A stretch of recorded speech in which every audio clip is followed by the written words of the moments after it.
What is it? We can still call it active shooter. Oh, active shooter. Yeah, I haven't changed it yet. Oh, okay. So, anyway, this is some pretty important stuff that he's going to be going over with us. So, anyway, Louis. Thank you. come Thank you, on. Mike.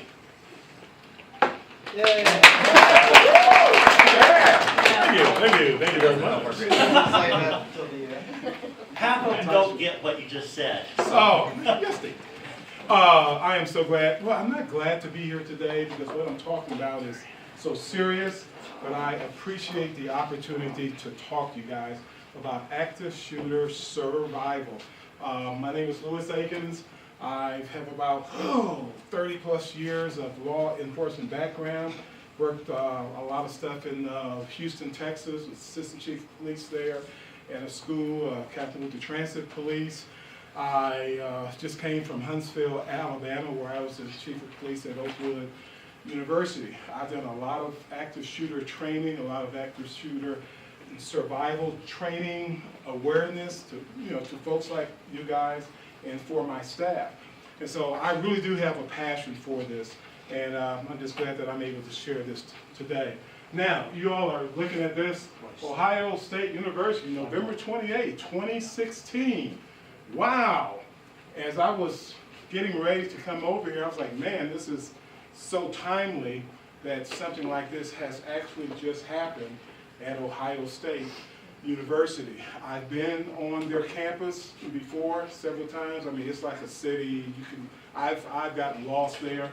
I know the new chief of police that just started 30 days ago.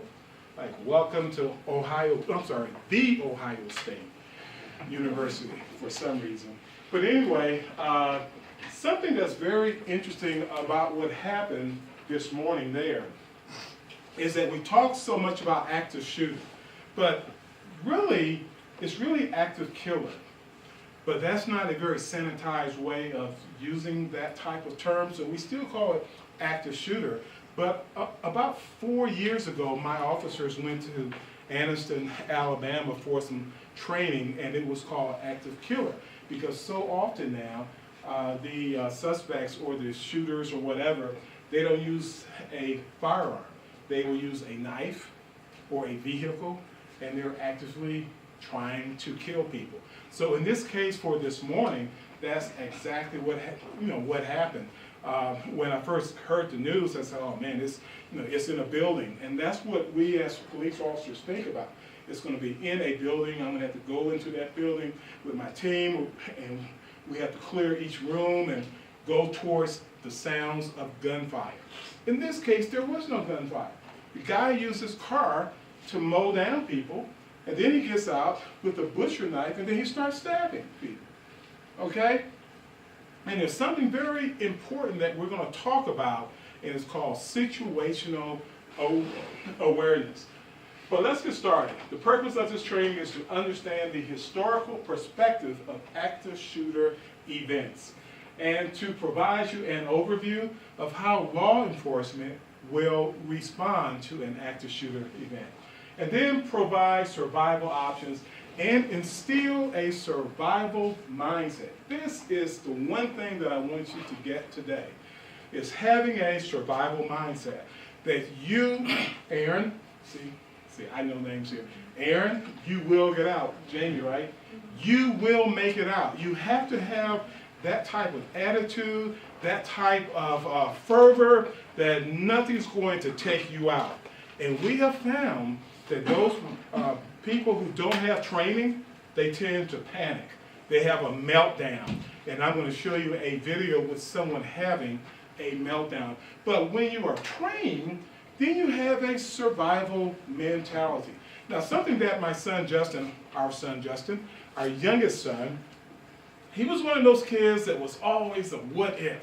He said, "Dad, if someone breaks into our house, man, I'm going to do a judo kick to his chest, then I'm going to kick him right in the groins, and then I'm going to climb out that window." And he had all this worked out. And we used to make fun of him like, "Yeah, right, Justin, that's not going to really happen." But actually, he had a survival mentality. he was already mentally planning what he was going to do. When I go to a restaurant, my wife and I go to a restaurant, she knows exactly where I'm going to sit. Can anyone tell me where I'm going to sit probably? Back to the wall. And so while she's talking and we're having our little date night and so forth, you know, I'm watching everyone that's coming through that door. I'm looking at their hands, I'm looking at bulges to see if there's a weapon. I'm just seeing how they are reacting towards the hostess, if they seem to have an attitude, if they're having eye contact. Now, again, I'm a little bit over the top, all right? But that's just my background. And then, can anyone tell me what you should do if someone comes in through the front door of a restaurant, screaming, yelling, threatening, and even shooting or showing a weapon? Where should you run to? Where? And the back door is normally connected to what? The kitchen. So when I go in, first thing my wife, she can sit down because she knows exactly where I'm going to sit. I'm going to be watching the front door, and I can multitask. I'm having a great conversation. Hey, yeah, babe, man, shucks, man, make your hair looks just great. And I'm just going on and on and on. She's just eating it all up. I'm like, yeah, man, who's that guy? Okay, I have to watch him. And so I'm multitasking the whole time that we're having date night. And then if something happens, she knows not to really start getting up and running. She knows that I'm going to grab her and we're going to head for the kitchen. Because the kitchen normally has knives hanging down, pots and pans that can be used as weapons. There may even be a deal of like hot water or coffee or some ice cold water that I can take in a squirt. There are all different things. But the main thing is, that's the way that I'm going to go out. And the problem with crowds trying to run out, everyone tends to go out the same door they came in. And that's why when nightclubs, what's the word for that? When they have all the pyrotechnics and all that sort of stuff is going on, and then the curtains catch on fire, and then someone says, fire! Everybody starts running. Everyone runs towards the front door. So there is a stampede. And then you get wedged, and then you go down. You know that people who are in those types of situations tend to suffocate. Because when you're going down like that, and other people, their weight is coming down on you, whether they're walking on you or falling on you and piling up, there's no air down there. And your chest has been compressed. You can't breathe. And that's how you tend to die. So when I go into a movie theater, a gymnasium for a basketball game, I want to look where all the exits are. Just like when I came in here. I know that door goes out. This is the door that I came in. I know that out there are some airplanes, about 2 airplanes parked. Just not even really trying, but I'm always aware. So it's called a survival mindset, but it's also situational awareness. And that's the main thing that I want you all to understand. An active shooter event will probably not take place in this building. There's just not enough bang for their buck. Okay, if there is a shooting here, it's going to unfortunately be more of a targeted, or someone has an issue with Mike. Hi, Mike. Yeah. Okay. Because they didn't get that grade. I'm not trying to put ideas in your head, but since he has already said how he hates you and anyway.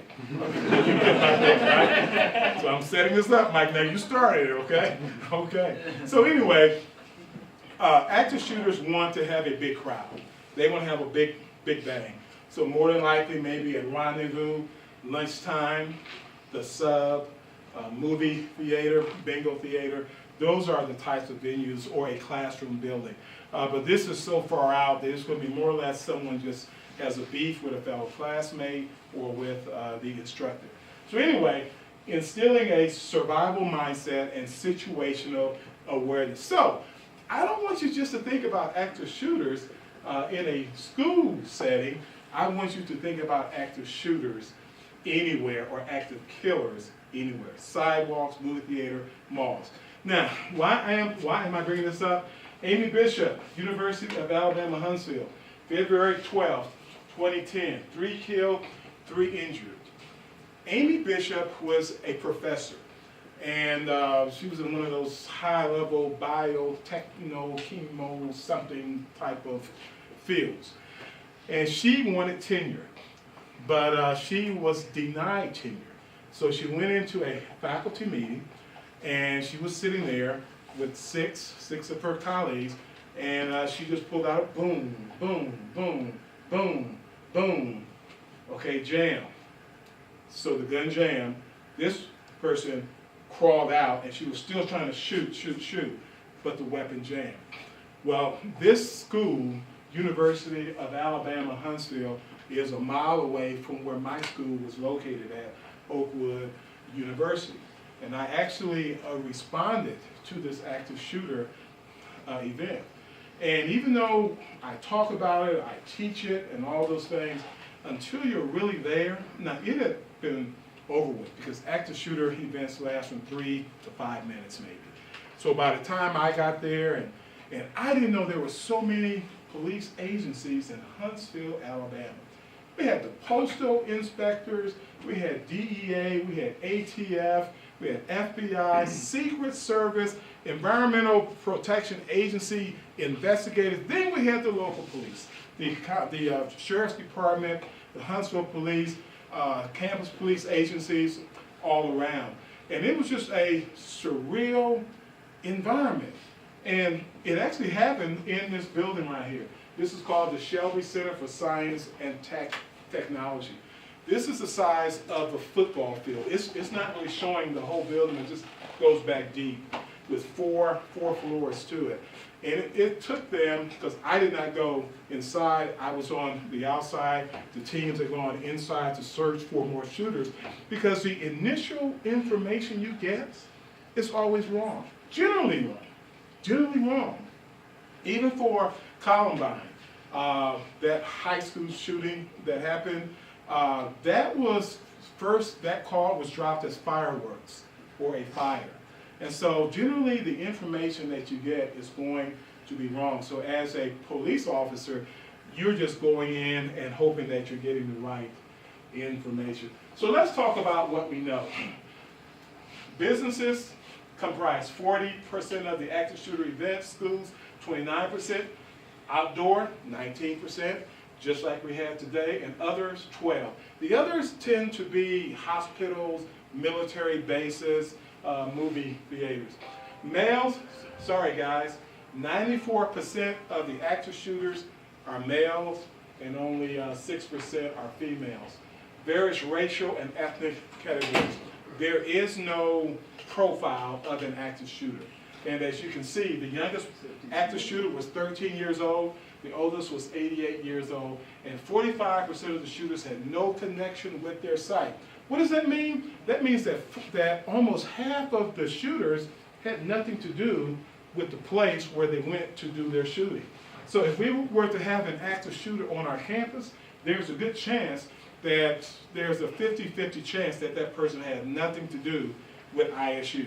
But they just, oh, this is a venue, this has lots of people, and this is where I'm going to do my damage. Shootings have happened in 40 of the 50 states in D.C. The average of 11.4 incidents annually. 40% of the incidents, the shooter is neutralized. What does that mean? Neutralized.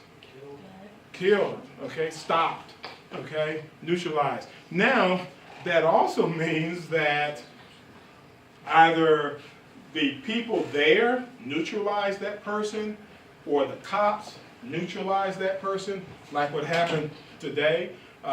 Police arrived very quickly, and they shot and killed the driver of that vehicle. Or, most often, the shooter kills themselves. And that's why the protocol has actually changed. During Columbine, it was about when there's a shooter, you set up a perimeter, you stand back, and you call SWAT. Now, does anyone know how SWAT works? SWAT officers don't drive around in their flak jackets and helmets, okay? SWAT officers are officers who tend to serve high-risk or dangerous warrants. So they may be all over our city. When I was in Houston, the SWAT officers were all over Houston. And you could go 100 miles in Houston and still be in the city limits. It's a very spread out city. So when I had to call SWAT one time, this is back, and I'm trying not to date myself, but there was a president who came to my campus, and we had the Secret Service come, and we were all set up for him to come visit our campus. And apparently the Secret Service didn't do their advance work properly. And as the presidential motorcade rolled up, I was standing there. These protesters literally came out the ground. It was a plaza. There was nobody there. They came out of the earth, and they had like poles. So we got the president in, and then we called SWAT. It took SWAT probably 35 to 40 minutes because they had to come from all over Houston to our campus. Then they had to open up their trucks, get out their flak jackets, get on their helmets, put on their AR-15s, and then they got a line, and then they start marching. Come on, really? So what happened at Columbine, the reason why so many people died, students died, they bled out. They bled out. It was over 2 hours before they actually went into that high school. So now, after Columbine, the protocol has actually changed, and we will talk about that some. So there have been 160 active shooter events, 2000 to 2013, and that's a significant number that we'll talk about later as well, and 60% of incidents ended before the police arrived. So, law enforcement, okay? As I stated, the average, well, no, I hadn't stated that. The average response time is around 3 minutes. For our campus, for the main campus, now, coming out here, we're just going to call the airport police, okay? Because we can't get here. But we did have an active shooter call that came in about 2 months ago. We got a call that there was an active shooter, and I think it's Garrison. Is Garrison Hall the one next to Turner? Yeah. Was that, okay. I knew it was a G word, Garner, Garrison. So anyway, we got a call. There's an active shooter at Garrison. So I'm in my office, like, dang. So I step out just to see if there was any activity, and the guys were running out. I said, oh man, this is for real. So I get my vest, I run out, get in my vehicle, and we just haul butt up there, and we got there probably within about 30 seconds. And while we were driving, through my mind, okay, this is the real thing here. This is the real thing. Okay, so these guys are going from this way, I'm gonna come over here. Mentally, I'm driving and trying to process how we're going to deal with this. But we were watching as we were driving up, because there were about 3 cars, and we didn't see any urgency anywhere. We didn't see anybody running out of the building or running into a building. We didn't see cars taking off. We didn't see people, we didn't see any of that, okay? So, okay, maybe this is not the real thing. And we were called off once we got there. We found out that the hospital was doing an active shooter drill across the street at the old hospital building, which is an office building now. And they have put out the text message that there is an active shooter, but they never said drill. Well, one of our students was in that building, so they called back to Garrison Hall, to their friends, say, hey, there's an active shooter, stay inside, stay inside. The Garrison called Turner, and then Turner called the Gale. I mean, it just went on and on and on until we had so many people locking down doors, trying to hide, and people stayed hidden for about 45 minutes. So we had to go through the buildings and let them know that it was a false alarm. But it just shows what the response is on our campus. Now, we are in a unique position on our main campus. We have over 800 cameras. So with that many cameras, Pocatello Police Department has asked us to go in with them when there is an active shooter. Now, that is unheard of. I mean, I've been a police officer so many years, and I don't go in with someone who's not a sworn officer. I mean, I rate people by who I want to back me up. Okay, and so, but for them to say, no, we want you guys to, to go in with us, and that's because we have an earpiece. We have a dispatcher who's watching our cameras. And so they can say, okay, this building, the shooter is on the 3rd floor, left wing, wearing an orange shirt, a cap, black cap, sideburns, beard, full beard, hand is on his cheek. Okay, now his hand is back. Okay. So all those different By the things. way, we are worried about him. See, no, why did I get Mike started? So that is why they want us to actually go in with them. So we have actually trained with them on our campus in case we have an active shooter. But we are not going to wait for PPD before going into a building. My officers are ready to go into any building to engage a shooter. So that's the response. Basically, right when we come in, if someone is laying down bleeding, we are not there to help you. I mean, you're bleeding, you're calling for help, but we have to continuously move towards the shooter. That's what we're trying to do, is move towards that shooter so we can neutralize that person. Things are starting to change now because this whole dynamic, it's really a dynamic situation. After Columbine, the protocol was the first 4 officers that show up must go in to engage that shooter. And so there was regional training with the Sheriff's Department, the state troopers, everybody was training jointly because you didn't know which officers were going to show up. Then it came down to the first 3 officers, then the first 2 officers. And it started going down because you have to understand that most police agencies are small. You see New York City and Cleveland and Philly and all that, but most police agencies only have maybe 3 to 5 people and maybe only 1 person working. So then it changed to the first 2 officers. And about 2 years ago, when my last officer finished the police academy, he says, Chief, now it's the first officer who shows up must go in. Okay? But because of the training and how to engage a shooter, it's very likely that you will be able to stop that shooter. So, you have 3 options. You can run, you can hide, or you can fight. And if you have been following the news today, Ohio State put out their text alert saying, active shooter, run, hide, or fight.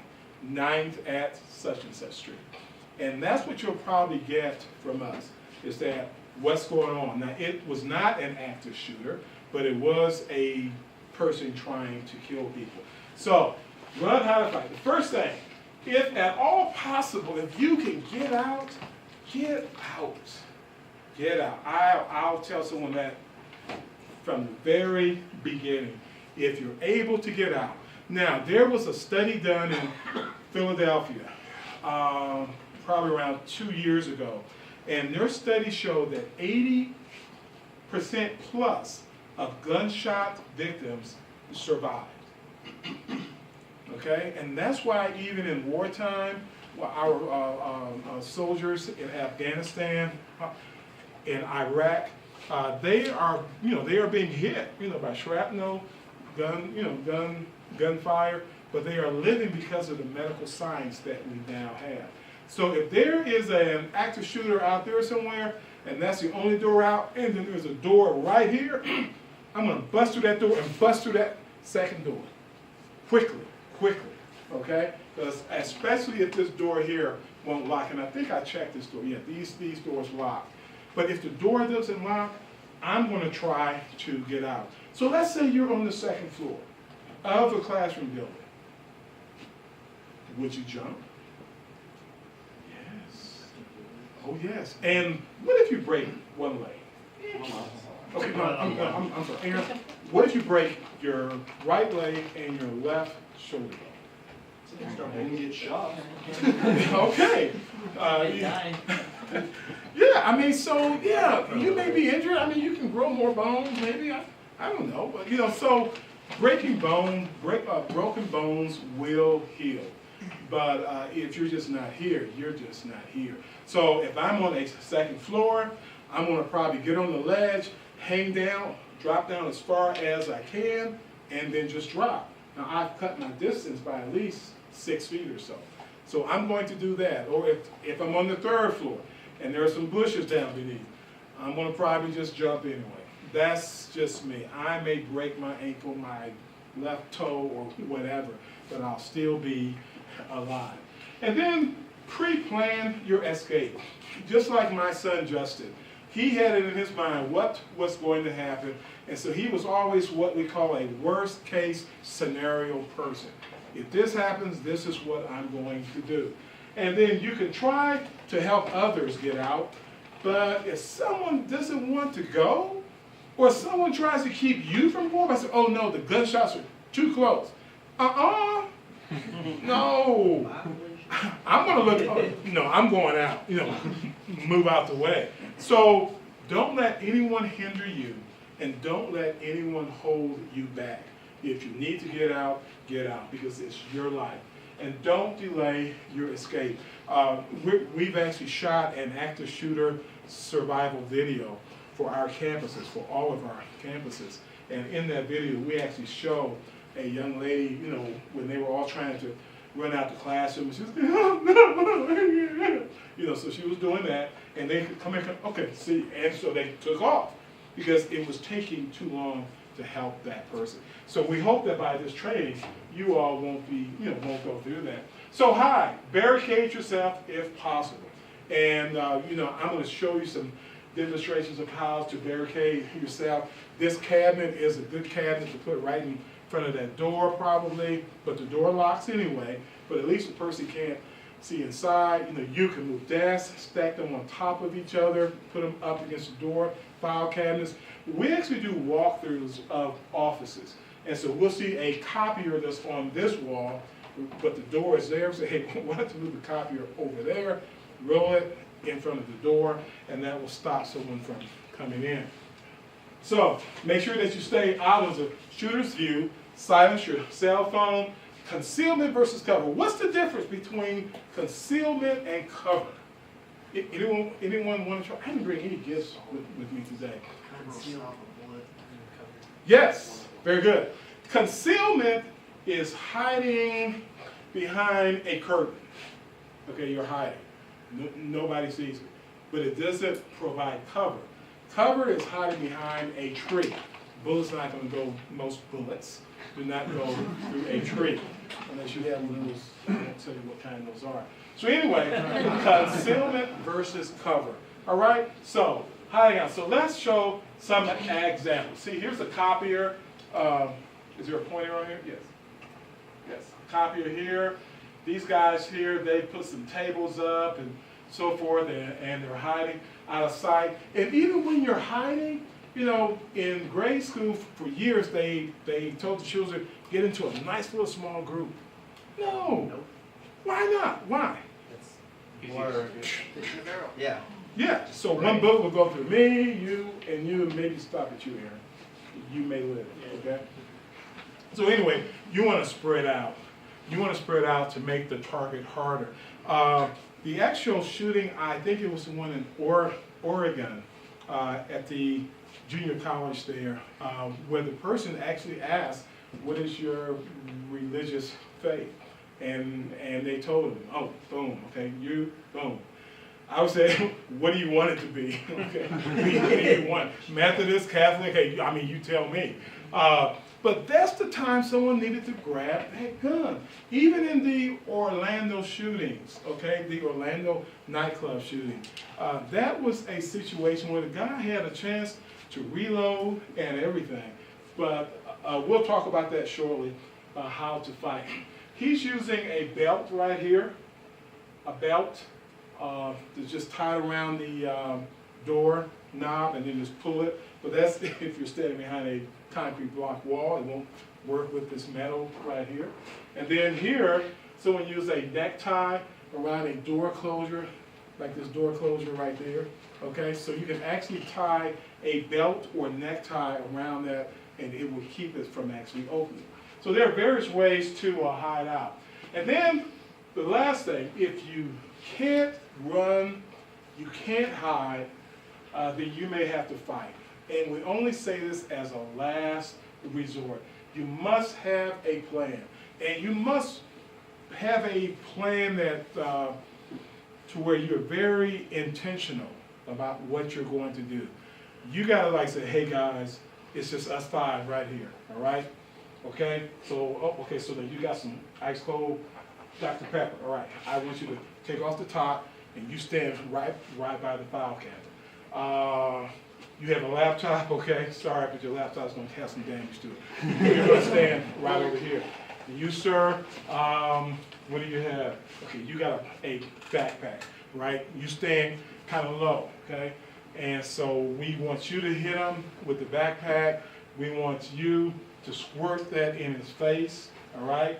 And we want you just to scream, okay? And you're gonna go for his family jewels also, right? And you gotta be like, yeah. I mean, you have to psych yourself up, like, yeah. You know, like we're gonna do this. You have to really be serious about it, like, yeah. Like, you know, and you can start pounding your fist. But you really have to be serious about what you're going to do. And then always look around for what you may have, like hot coffee, scissors, glass jar there, any of this stuff right here. The transmission on it. Yeah, the transmission. If you can like, oh, okay, stand still. Okay, here we go. Boom. Yeah, so you can use that also.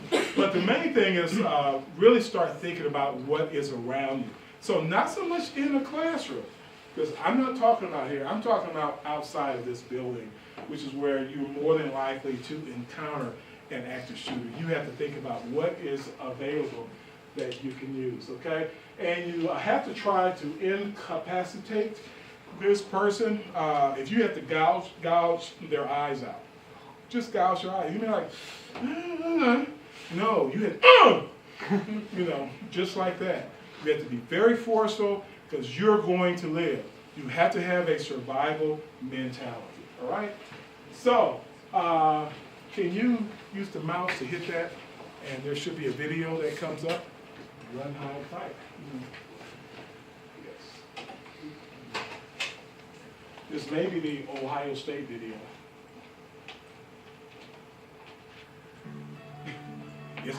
It's Ohio State. That's why we're doing our own video. We want you to see ISU. Yeah, that ad is going away. Yeah, there we go.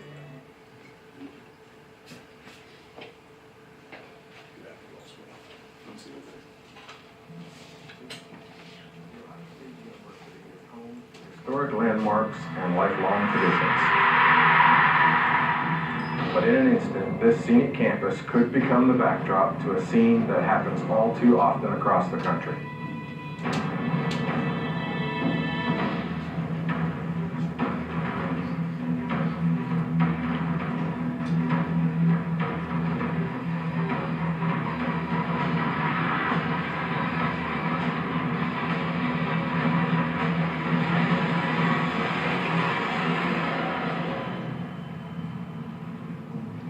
Chances are you'll never face a situation like this one.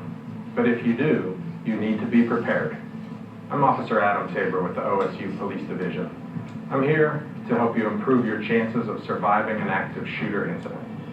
The Ohio State University Police train countless hours to be prepared for emergency situations such as this. Our #1 priority is to keep you safe.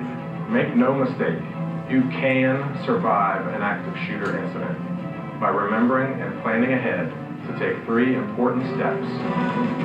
Run, hide, fight.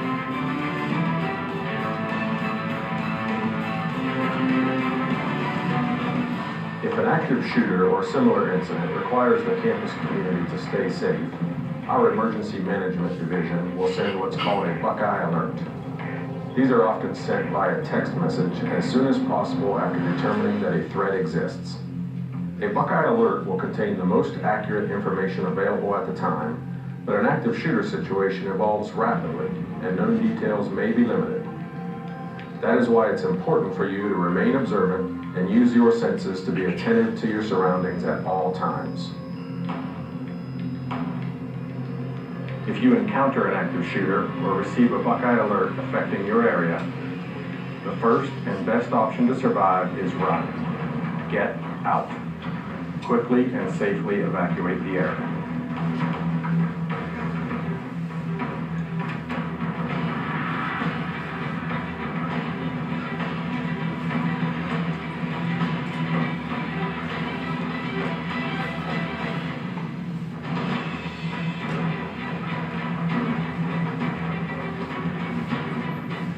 If you can get out, do it.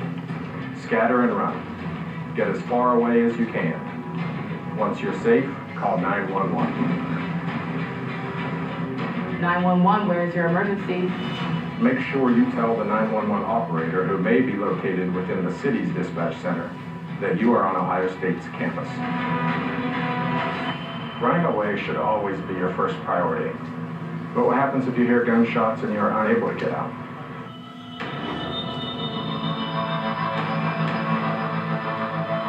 Your second reaction should be to hide. If you're in a room, lock the door.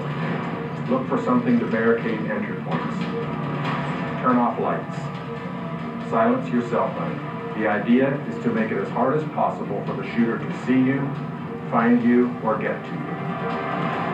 And always spread out. Don't huddle together. That creates one easy target. We're sending the alert now. The alert says the shooter is in the building.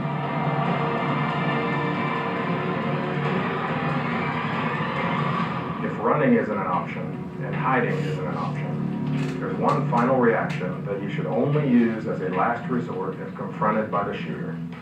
Fight.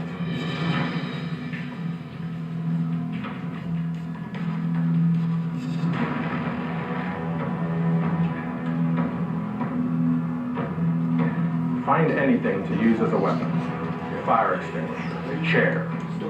Fighting back is a last resort. But if it's between you and the shooter, we want you to survive. When preparing yourself mentally for this fight, remember something. Statistically, active shooters are apprehended or eliminated within the first 5 minutes of the incident. Once notified, our officers will respond to stop the shooter.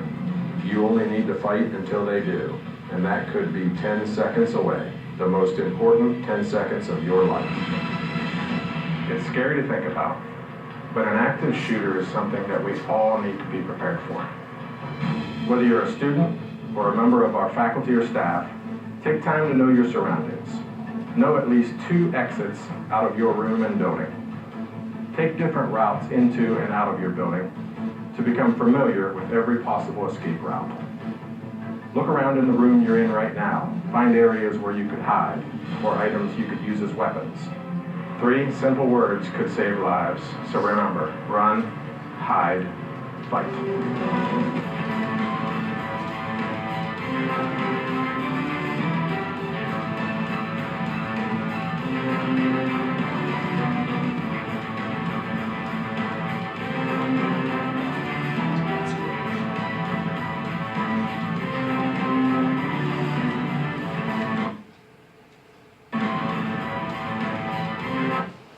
Okay.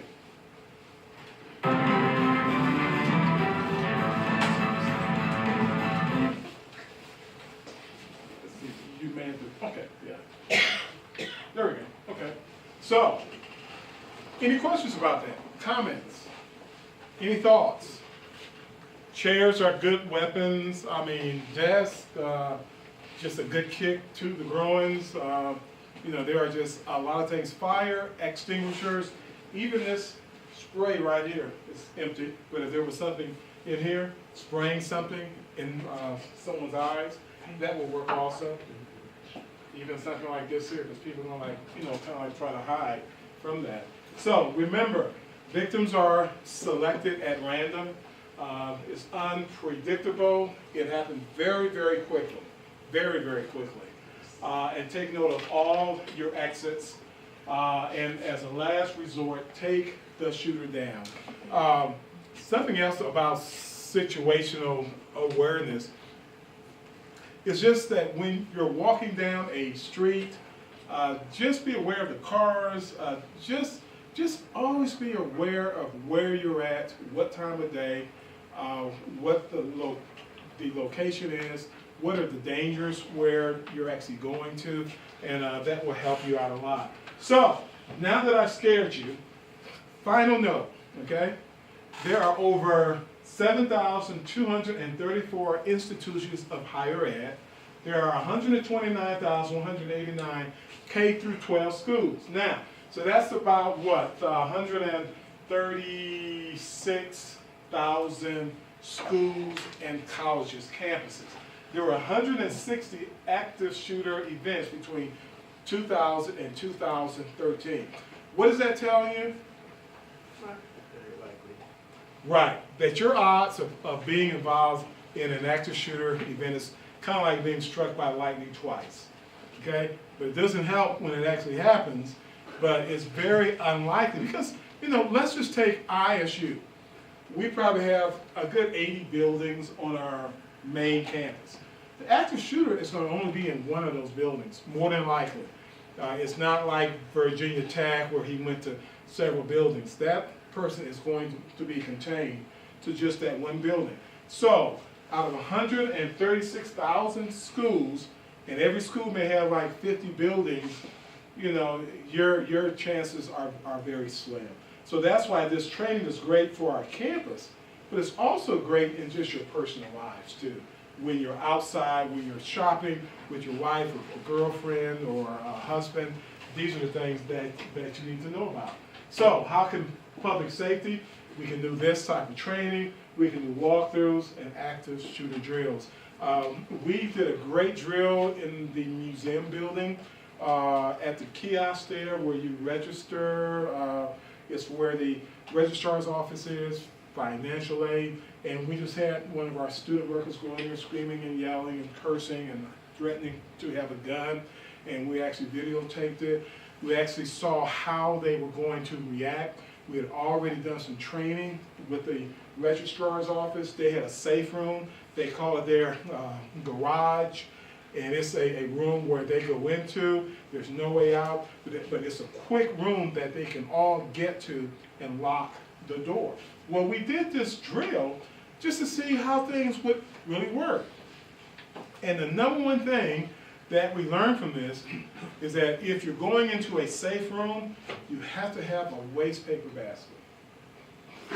I'll let that sink in.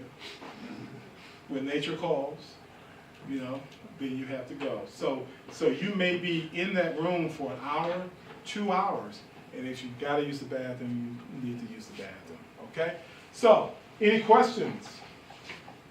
Contact, this is the number that you can call, 2515 from any phone on campus, and that ends my presentation. Anything? Any thoughts, comments? Okay, just clap me off the stage. Okay, yeah! Time to go! Thank you guys so much. If we could ever be of service to you all, if you ever need us for anything on campus or off campus, if you just need some advice on something that's going on, criminal, and you just want to talk to someone, or you're being harassed, those sorts of things, just feel free to give us a call. We've had several students come in over since the elections, and they've had comments made to them, and they have felt threatened. And, you know, so we talk to them, just let them know, hey, you know, we do have the Rave Guardian app. That's your virtual safety escort. And so that you can use that just in case you're walking around and you just want to be able to press the button that calls us up. It gives us your GPS location, it gives us your photograph, what kind of car you drive, everything. So if we can ever be of service on or off campus, please, and I don't mind giving you my cell phone number, those who may want to write it down, since you have a pen. Okay, it's 208-252-1245, 252-1245. Now, if it's an urgent matter, call 911, all right? And then call me. So if something is going on, dial 911. And then just call me so I can kind of help out, all right? Yes, sir, Mike. Yeah. Well, I just going to comment on, out here we all have to call 282. Okay. 2515. Yeah, oh, all right, good enough. And you can start getting used to dialing 208 282-2515, because that has already gone into effect, the 10-digit dialing. You can start using that now, so if you have a cell phone, you got 500 contacts, you gotta go in there and add that 208 to all those numbers, or you won't be able to dial come August 1st. Just give you a lot of time to start playing with that on the weekends while you're watching grass grow. Anything else? Okay, thank you guys. Thank you.